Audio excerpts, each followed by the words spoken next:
Bronchial arteries.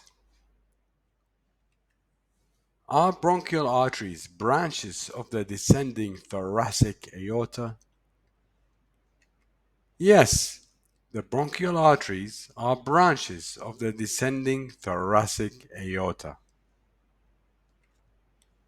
How many bronchial arteries are there?